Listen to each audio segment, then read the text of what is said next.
not to skip your next meal. No matter what, do not skip your next meal in response to how you're feeling about your body, how you're feeling about your weight, or how you're feeling about your behavior. If you are feeling that you want to somehow punish yourself for the way that you look, for how much you weigh, or for something that you did, and you skip a meal in response, you are actually triggering protection mode. When you skip a meal, you are triggering food scarcity. But when you are punishing yourself for it because you're trying to make up for something else, that is another level of triggering the nervous system into protection mode, because now there's a response now to have to suffer the consequences of something really, really big happening.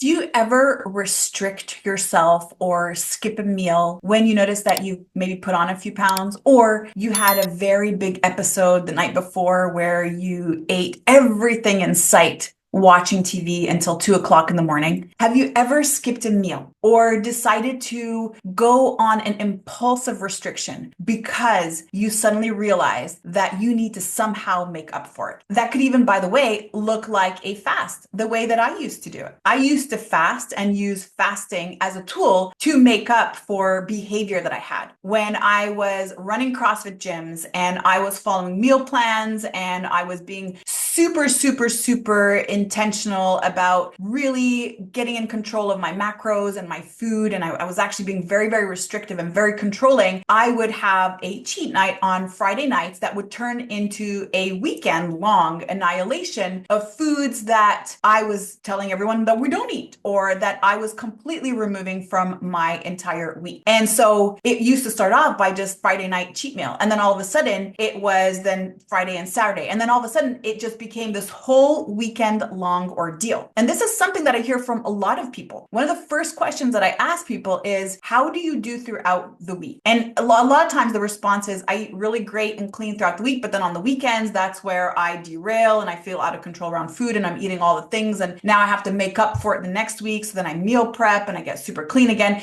And it's this cycle. It is this pattern. And personally, I used intermittent fasting in a very inappropriate way. Intermittent fasting is a very powerful health tool. But when I was using it to make up for any unwanted eating behavior, that was actually very harmful. I was actually triggering my nervous system into what I call protection mode. If you are experiencing binge eating or emotional eating or nighttime snackings, or you are always noticing that you're craving certain foods, or maybe in the middle of the afternoon, you have low energy and then you're needing something sweet, or maybe you're mindlessly eating, or noticing that every time you cook, you eat practically an entire meal by the time dinner is ready. If you are experiencing any of these things, and on top of it, you're struggling with your weight, you're struggling with your health, you're struggling with your food, and not because you don't know what to do. In fact, it's the opposite. You know exactly what to do. You know what to do, but you just can't get yourself to do it, or maybe can't get yourself to do it long enough. You might do really well during the week, or you might have a New Year's resolution that you can stick to for 2 or 3 weeks before you start self-sabotaging. And so if this is you and you feel like your entire life practically has been one big diet after the other, you've tried all the things, you probably can write an entire book on diets and which ones worked and didn't. And not just that, but also maybe even have had some type of weight loss surgery yourself, or have taken some sort of medication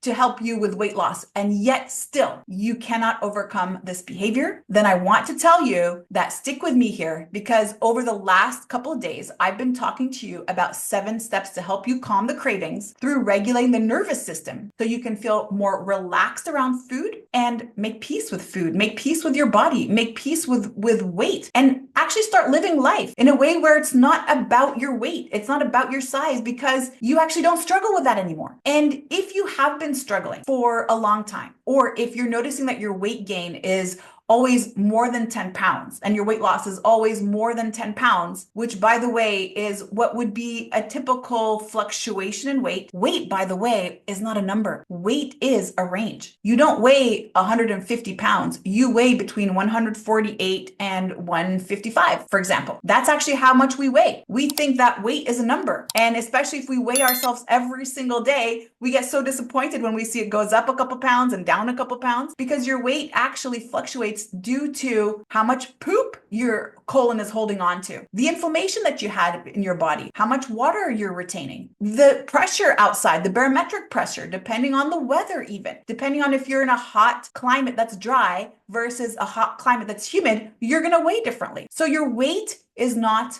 a number, it is a range. And if you are using the scale to measure your weight every single day and you are reactive to it, meaning you step on the scale, you went up a couple pounds, even though you haven't eaten carbs all week, what are you going to do? I bet you're going to give up on whatever it is that you're doing. You're going to feel like it doesn't work. And then it's going to drive you to go and eat, especially eat out of control the food that you said you weren't going to eat. And now what happens when you jump on the scale and you notice that it went down a couple pounds? You're probably going to go eat too, because now you can reward yourself. Cool. It's working. So now I can go have the pizza because I'm doing really great and I lost a couple pounds. Meanwhile, it was probably just because you're a bit dehydrated or had a really great poop that morning. So if you're noticing that you are reactive to your weight, you're reactive to your behavior by restricting yourself, then I want to talk about this today. This is exactly what I want to bring up for you today, because this is going to be step number 3. This is your next step in calming the cravings. And I want to explain to you why this is on a nervous system level. Now, let's talk about why you shouldn't skip your next meal. What happens after you have a night of, let's say, nighttime snacking, where you maybe had a big binge? And so step number 3 today that I want to talk to you about is not to skip your next meal. No matter what, do not skip your next meal in response to how you're feeling about your body, how you're feeling about your weight, or how you're feeling about your behavior. If you are feeling that you want to somehow punish yourself for the way that you look, for how much you weigh, or for something that you did, and you skip a meal in response, you are actually triggering protection mode. You're triggering that part of the nervous system that feels like it is being triggered to help protect you from something that it's sensing is dangerous. When you skip a meal, you are triggering food scarcity, like I talked about the first day. But when you are punishing yourself for it because you're trying to make up for something else, that is another level. That is another level of triggering the nervous system into protection mode, because now there's a response to have to fight. There's a response now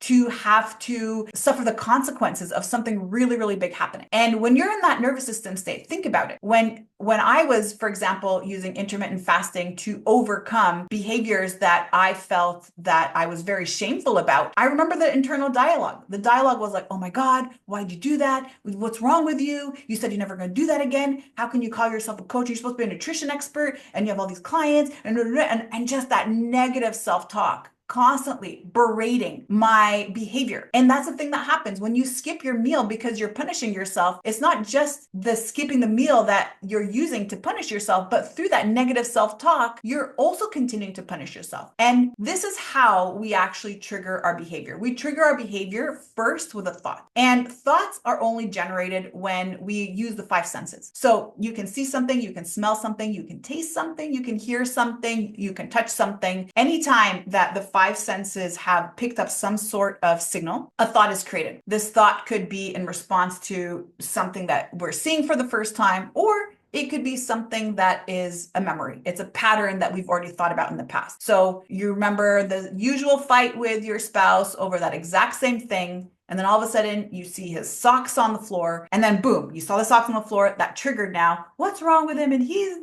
and now all that thought and that negative loop has just started. I call that the record. You've just pressed play on that record. It is that Spotify playlist, that favorite playlist that has all of those songs, those loops that are always playing every single time something triggers you to that. And what happens after that song is done? Well, then here is the next one that we suggest for you. We thought, based on your listening history, this is the next one that you want to listen to. And now you're thinking about all of the other things that are happening, or all of the other things that he did. And then it's the record after record after record after record. And so this is what happens when we decide that whatever it is that has triggered us is creating this sense of unease, creating this sense of danger in our environment. And we trigger ourselves into protection mode. And remember, as I shared earlier, when we're in protection mode, our body is going to slow down metabolism. It's going to ensure survival. It's going to make sure that we are going to be in fat storage mode. And it's going to make all of your efforts that's much more challenging, which is also likely why this whole entire time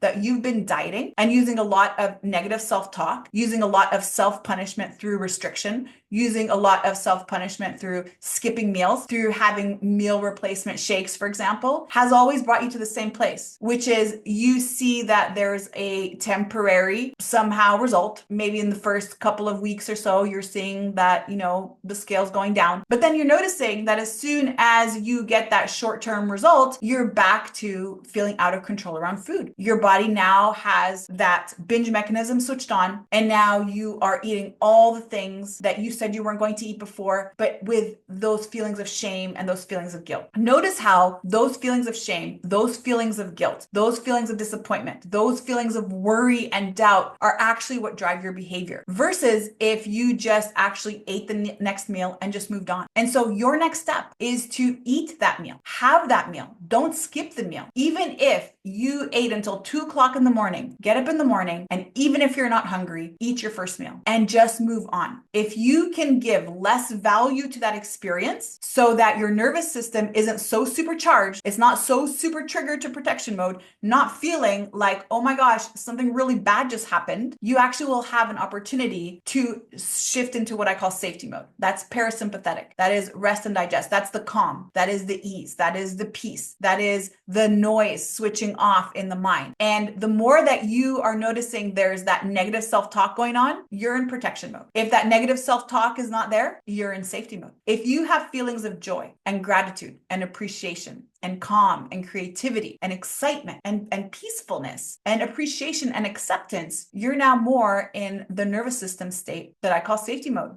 You're in parasympathetic. That is where your body gets to heal. That is where your body gets to digest. That's where your body releases stored fat because it doesn't need it. It's feeling at ease in its environment. There's no reason to have to turn on those alarms to signal that there's something going on and we need to survive. There's an emergency situation and we need to survive. So I have the workbook linked here for you. And if you listened all the way through and you've been listening to these last couple days, if you can't find all of the previous conversations, just scroll through here and you're going to find all of them. And I would love to hear from you. What's resonated for you today? Have you skipped meals in response to you maybe being dissatisfied with your physical appearance or your weight or your behavior? Have you done that? And if you are doing that, can you be kinder? Can you be more patient with yourself? Can you be more generous with yourself? Can you just decide that you're going to move on with so much love and compassion and self-kindness and decide that you won't skip the next meal? You're going to actually nourish yourself and you're going to allow yourself forgiveness fully and be in that place of ease, knowing that if you take this one day at a time and you slowly apply these 7 steps that I'm sharing with you, you're going to find that you have calmed your cravings. You have shifted your nervous system. You no longer obsess over food. You can make peace with food and you can literally sit back and watch the weight release itself because these behaviors are no longer there. You no longer have those cravings. You no longer have those unwanted patterns. You're not self-sabotaging anymore.